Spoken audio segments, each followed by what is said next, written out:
آپ دیکھ رہے ہیں قادری چینل مکرانہ۔ انہی معلومات کے لیے ہمارا یہ چینل ضرور ملاحظہ کیا کریں۔ لوگ کون ہیں جو اللہ کی بارگاہ سے اس شب برات میں بھی جو بخشش والی رات ہے، رحمت والی رات ہے، برکتوں والی رات ہے، بخششوں والی رات ہے، نجات پانے والی رات ہے، گناہوں سے جہنم سے آزادی پانے والی رات ہے، جسے لیلۃ الرحمہ کہا جاتا ہے، جو سراپر رحمت رات ہے۔ اس رات میں بھی وہ بندے محروم رہ جاتے ہیں۔ ان میں کون کون ہے؟ اللہ کے نبی صلی اللہ تعالی علیہ وسلم ارشاد فرماتے ہیں کہ ان میں ایک ہے مشرک، ایک مشرک ہے جو اس رات میں بھی محروم رہتا ہے اللہ کی رحمتوں سے، اس کی نوازشات سے، اس کی بارگاہ سے ملنے والی برکات و حسنات سے۔ وہ بدبخت بد نصیب انسان محروم رہ جاتا ہے جس نے زندگی میں کوئی نہ کوئی شرک کیا ہو۔ مشرک یعنی جو اللہ تعالیٰ کی ذات اور صفات میں کسی دوسرے کو شریک کرتا ہے، یا اللہ کے علاوہ کسی اور بھی معبودان باطل کی پرستش کرتا ہے، کسی دوسرے جھوٹے معبودوں کی عبادت کرتا ہے، تو ایسا مشرک وہ بھی اس رات میں محروم کر دیا جاتا ہے۔ مگر الحمدللہ ثم الحمدللہ، اللہ کے نبی صلی اللہ تعالیٰ علیہ وسلم کا یہ صدقہ ہے کہ آپ کی امت میں جو شرک کا گناہ ہے، باقی گناہ الگ بات ہے، ایک شرک جو ہے یہ سرکار نے خود فرمایا ہے کہ مجھے اپنی امت سے اس بات کا ڈر نہیں کہ میری امت شرک میں مبتلا ہو جائے گی۔ ہاں البتہ میری امت کے لوگ دنیا کی محبت میں کھو جائیں گے، اور ایسے کھو جائیں گے کہ غرور و تکبر ان کے سر پر مسلط ہو جائے گا اور وہ ریاکار بن جائیں گے، مگر شرک سے محفوظ رہیں گے۔ اب جو بات بات پر ہم پر شرک کا فتویٰ لگاتے ہیں، وہ اس حدیث پاک کی روشنی میں اپنا جائزہ لے۔ اللہ کے نبی تو فرماتے کہ میں اس بات سے مطمئن ہوں کہ میری امت میں شرک جیسا گناہ نہیں ہوگا، میرے امتی اس سے بچے رہیں گے۔ پھر بھی کوئی ایک آدھ اگر کوئی شرک کر لیتا ہے تو وہ اگر اس رات کے آنے سے پہلے صدق دل سے توبہ کر لے، تجدید ایمان کر لے، اللہ کی بارگاہ میں رجوع کر لیتا ہے تو وہ بھی اس رات میں بخش دیا جاتا ہے۔ مگر جب تک توبہ نہیں کرتا اس کی بخشش و نجات نہیں ہوتی۔ پھر آگے اللہ کے نبی فرماتے کہ دوسرا وہ شخص جو کسی مومن کی چغلی کرتا ہو، تو چغل خوروں کے لیے لمحہ عبرت ہے کہ وہ اس سے عبرت حاصل کریں۔ جو چغل خور ہیں رات دن چغلیاں کرتے رہتے ہیں، صبح سے لے کے شام تک، جن کی زبانیں چغل خوری کی وجہ سے، غلاظتوں سے، اس گناہ کی گندگی سے تربتر رہتی ہے، مگر انہیں توفیق ایک لمحے کے لیے نہیں ملتی کہ ہم جو کر رہے ہیں یہ اللہ کو پسند بھی ہے کہ ناپسند ہے، اور ہم کیا کر رہے ہیں۔ جب کوئی ایک بندہ کسی دوسرے بندے کی چغلی کرتا ہے تو گویا وہ اس اپنے بھائی کے دل کو ٹھیس پہنچاتا ہے، وہ اپنے دوسرے مومن بھائی کے دل کو تکلیف پہنچاتا ہے، ٹھیس پہنچاتا ہے۔ اور چغل خوری ایک بہت بڑا منحوس گناہ ہے۔ اب اس سے بڑھ کر اور کیا منحوسیت ہوگی کہ اس رات میں بھی چغل خور انسان چاہے وہ نفل پڑھ لے، چاہے تلاوت کر لے، اس رات میں وہ ساری رات جاگ بھی لے، جو چغلیاں کرتا رہتا ہے پوری زندگی، اس رات میں وہ بھی اللہ کی بارگاہ سے ملنے والی برکتوں، رحمتوں، بخششوں، نجات سے وہ بھی محروم کر دیا جاتا ہے۔ اللہ اکبر۔ تو اب بتائیے آپ، چغل خوری کر کے اس رات میں جہاں اس کو کچھ پا لینا چاہیے تھا، وہ چغل خوری کی نحوست کی وجہ سے اس رات میں بھی وہ مردود رہتا ہے، منحوس کا منحوس ہی رہتا ہے، برا کا برا ہی رہتا ہے۔ ہاں البتہ اگر اس رات کے آنے سے پہلے اگر وہ اس چغل خوری سے توبہ کر لے، باز آ جائے، زندگی میں دوبارہ چغل خوری کرنے سے اللہ کی بارگاہ میں سچے دل سے توبہ کر لے، تو اللہ تعالیٰ اس رات میں اس کو بھی بخش دیتا ہے۔ اور چغل خوری کتنی منحوس اور کتنی عظیم برائی ہے کہ اللہ کے نبی کو اس قدر ناپسندیدہ ہے کہ اللہ کے نبی صلی اللہ تعالیٰ علیہ وسلم کے ساتھ ایک صحابی کسی قبرستان سے گزر رہے ہیں۔ اچانک چلتے چلتے اللہ کے نبی نے ٹہر کر کے دو قبروں کی طرف نظر فرمائی۔ ان قبروں سے چیخ و پکار کی آواز آ رہی ہے، دلوں کو ہلا دینے والی آواز آ رہی ہے، سینے کو تڑپا دینے والی آواز آ رہی ہے۔ اللہ کے نبی صلی اللہ تعالیٰ علیہ وسلم نے اپنے صحابی کو حکم دیا کہ آپ جائیے اور کھجور کی ٹہنی توڑ کے لائیے۔ تو وہ جو صحابی ہیں وہ کھجور کی ٹہنی توڑ کے لائے۔ اس شاخ کے سرکار نے 2 ٹکڑے فرمائے اور دونوں قبروں پر سرکار نے گاڑ دیا، اور پھر فرمایا کہ جب تک یہ شاخیں تر بتر رہیں گی اس وقت تک اللہ ان قبروں کے عذاب کو دور فرما دے گا۔ پھر اس کے بعد اللہ کے نبی نے اس صحابی سے فرمایا کہ میرے صحابی جانتے ہو ان 2 قبروں میں جن مردوں کو عذاب ہو رہا تھا ان کا گناہ کیا تھا؟ صحابی عرض کرتے ہیں کہ یا رسول اللہ صلی اللہ تعالیٰ علیہ وسلم، اللہ اور اس کے رسول بہتر جانے۔ تو آقا نے فرمایا کہ میرے صحابی ان 2 قبروں میں جن بندوں پر عذاب ہو رہا ہے، جن گنہگاروں پہ عذاب ہو رہا ہے، عذاب مسلط ہے، ان میں ایک بندہ جو ہے وہ اس بات کی سزا پا رہا ہے کہ وہ زندگی میں پیشاب کے قطروں سے اپنے کپڑوں کو اور بدن کو نہیں بچا پاتا تھا، پیشاب کے چھینٹوں سے نہیں بچتا تھا، پیشاب کے چھینٹوں سے بچنے میں وہ کامیاب نہیں ہو پاتا تھا۔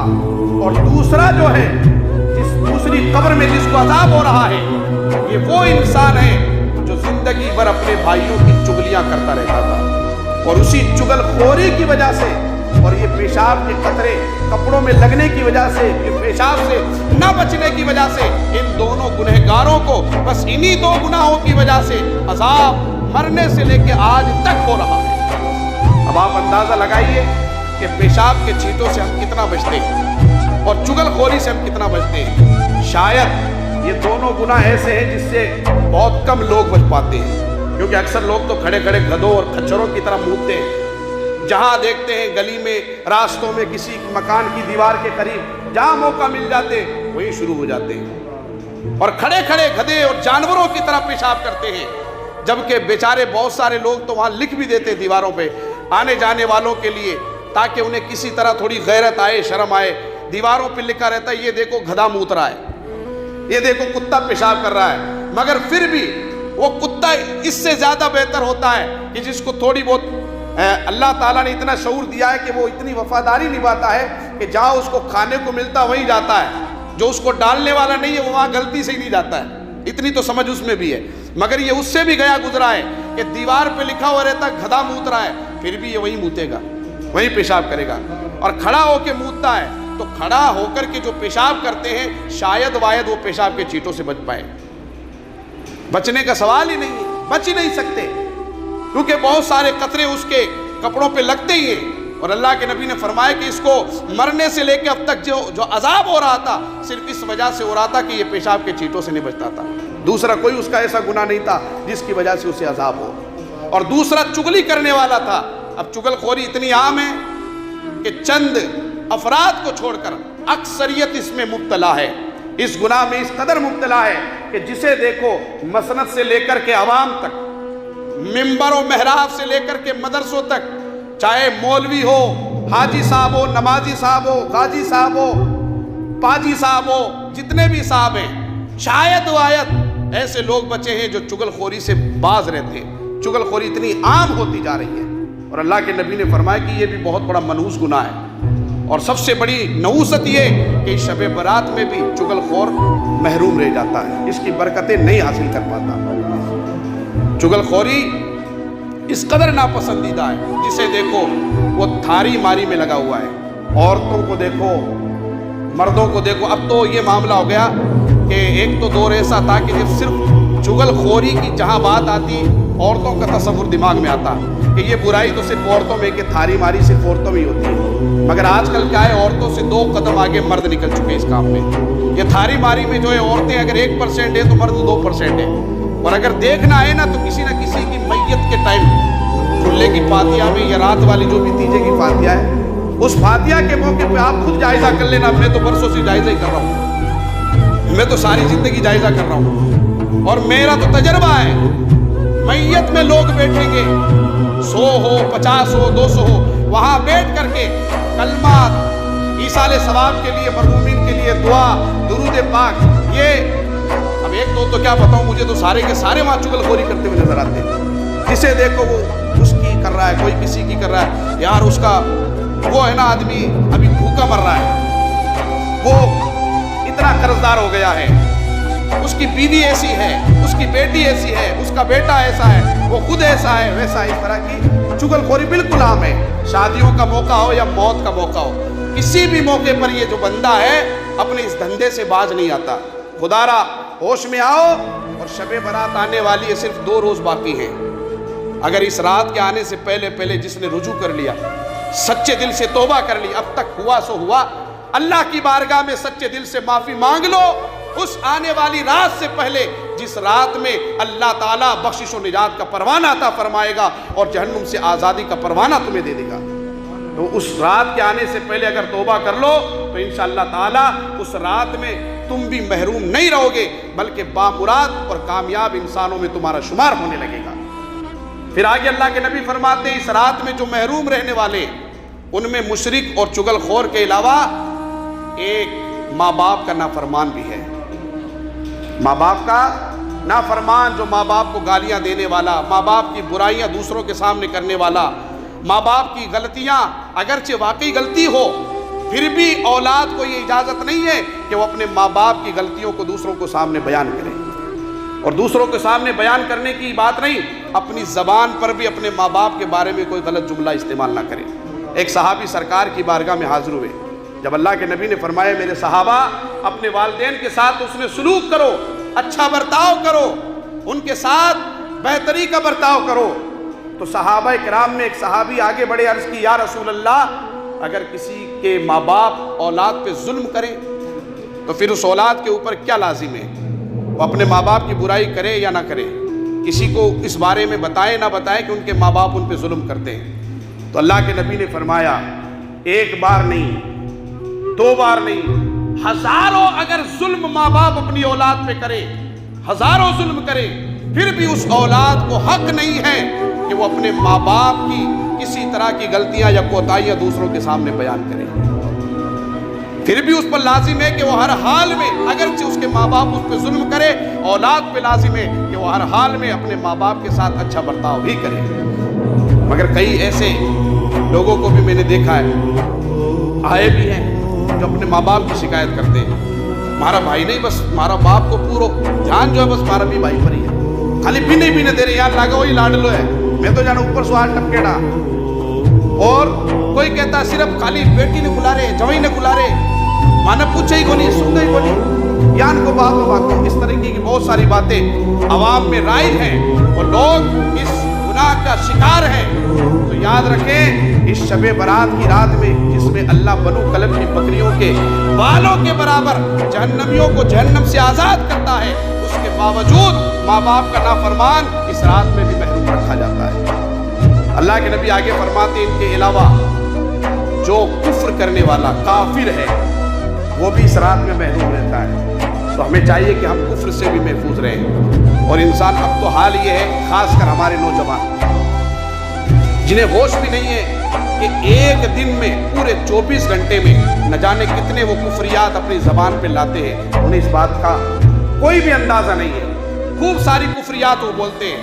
انہیں یہ ہوش بھی نہیں رہتا، انہیں تو یہ لگتا ہے میرے سر پہ ٹوپی ہے میں مسلمان ہوں، میں کرتا پاجامہ پہنا ہوا ہوں میں مسلمان ہوں، اسے یہ لگتا ہے کہ اس وقت میں مسجد میں کھڑا ہوں نماز پڑھ رہا ہوں میں مسلمان ہوں، مگر اسے ہوش نہیں ہے کہ تو نے اس 24 گھنٹے میں